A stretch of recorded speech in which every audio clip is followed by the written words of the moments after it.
Assalamualaikum warahmatullahi wabarakatuh.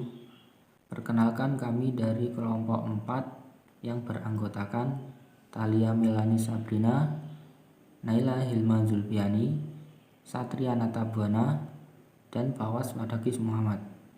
Di sini kami akan menyampaikan kesimpulan dari presentasi yang telah kami lakukan dengan materi yang berjudul Proses Inovasi Pendidikan. Saya Naila Hilma Zulfiani akan menjelaskan tentang pengertian proses inovasi pendidikan. Proses inovasi pendidikan adalah serangkaian aktivitas yang dilakukan oleh individu atau organisasi mulai sadar tahu adanya inovasi sampai menerapkan implementasi inovasi pendidikan. Kata proses mengandung arti bahwa aktivitas itu dilakukan dengan memakan waktu dan setiap saat tentu terjadi perubahan. Berapa lama waktu yang dipergunakan selama proses itu berlangsung akan berbeda antara orang atau organisasi satu dengan yang lain, tergantung pada kepekaan orang atau organisasi terhadap inovasi. Demikian pula selama proses inovasi itu berlangsung akan selalu terjadi perubahan yang berkesinambungan sampai proses itu dinyatakan berakhir. Nama saya Muhammad Satria Natabuana.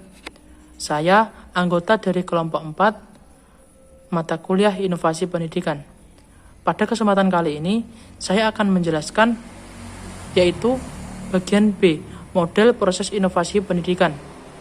Yang pertama, menurut progres, tahap-tahap proses inovasi pendidikan. Yang pertama, inisiasi atau pemulaan, yaitu kegiatan pengumpulan informasi, konseptualisasi, dan perencanaan untuk menerima inovasi, semuanya diarahkan untuk membuat keputusan menerima inovasi. Langkah-langkah tahap dalam inisiasi atau permulaan. Yang pertama, agenda setting. Kedua, penyesuaian atau matching.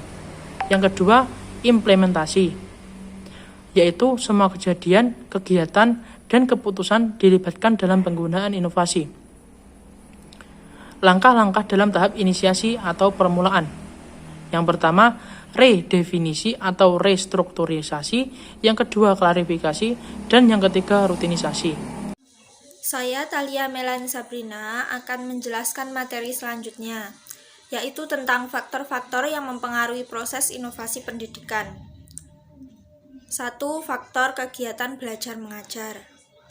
Guru sebagai tenaga yang telah dipandang memiliki keahlian tertentu dalam bidang pendidikan, diserahi tugas dan wewenang untuk mengelola kegiatan belajar mengajar agar dapat mencapai tujuan tertentu, yaitu terjadinya perubahan tingkah laku siswa sesuai dengan tujuan pendidikan nasional dan tujuan institusional yang telah dirumuskan. Selanjutnya, faktor internal dan faktor eksternal. Faktor internal yang mempengaruhi pelaksanaan sistem pendidikan dan dengan sendirinya juga inovasi pendidikan ialah siswa. Sedangkan faktor eksternal yang mempengaruhi pengaruh dalam proses inovasi pendidikan ialah orang tua.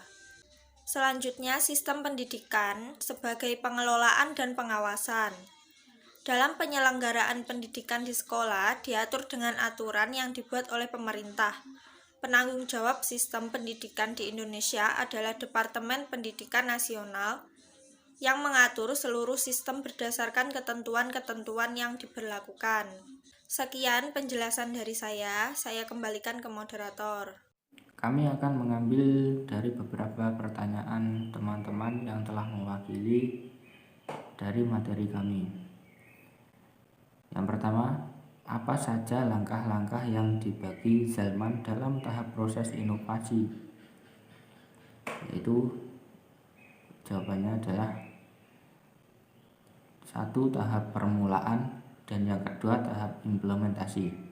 Dalam tahap permulaan ada 2 langkah, yaitu langkah pengetahuan dan kesadaran dan langkah pembentukan sikap terhadap inovasi. Sedangkan dalam tahap implementasi ada 2 langkah juga, yaitu yang pertama langkah awal implementasi, yang kedua langkah kelanjutan pembinaan. Dan yang selanjutnya Hal apa yang dibutuhkan pada zaman tahapan inisiasi pada proses inovasi agar bisa sukses dan berlanjut ke tahap berikutnya? Tahap 1. Knowledge dan kesadaran. Pada tahap ini, inovator atau agen of change memberikan pengetahuan tentang inovasi pada calon adopter dan target inovasi. Melalui tahap ini diharapkan calon penerima inovasi memiliki pengetahuan yang cukup sehingga timbul kesadaran akan adanya inovasi. Tahap kedua, pembentukan sikap. Pada tahap ini, setelah calon adopter memiliki pengetahuan tentang adanya inovasi, maka mereka akan menentukan sikap baik untuk menyenangi atau tidak menyenangi terhadap inovasi. Dan yang tahap ketiga, tahap implementasi, yaitu tahap pelaksanaan inovasi baik secara terbatas maupun dilakukan secara penuh untuk kemudian dilakukan evaluasi terhadap keterlaksanaan inovasi tersebut. Dan yang ketiga, hambatan-hambatan apa saja yang dihadapi dalam penyusunan inovasi pendidikan?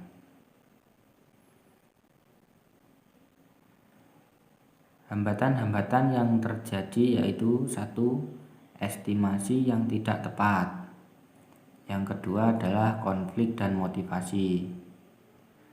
Dan yang ketiga, inovasi tidak berkembang. 4. Masalah finansial. Dan 5. Kurang adanya hubungan sosial. Dan pertanyaan yang terakhir, dalam tahapan proses apa mayoritas orang mengalami kegagalan dalam proses mewujudkan inovasi pendidikan? Pada tahapan proses, bisa saja terjadi kegagalan dalam mewujudkan inovasi pendidikan tersebut. Karena dalam tahapan proses pasti ada fase mencoba. Ketika kita melakukan inovasi, tidak selamanya inovasi tersebut langsung diterima dan diterapkan.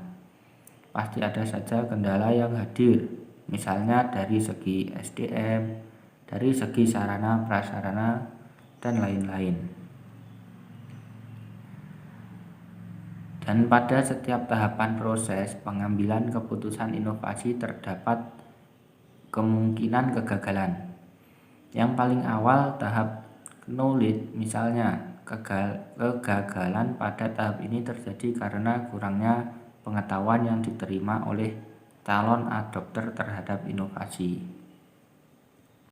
Baik, itulah penyampaian kesimpulan dari kelompok kami. Kurang lebihnya mohon maaf. Ihdinas siratal mustaqim. Assalamualaikum warahmatullahi wabarakatuh.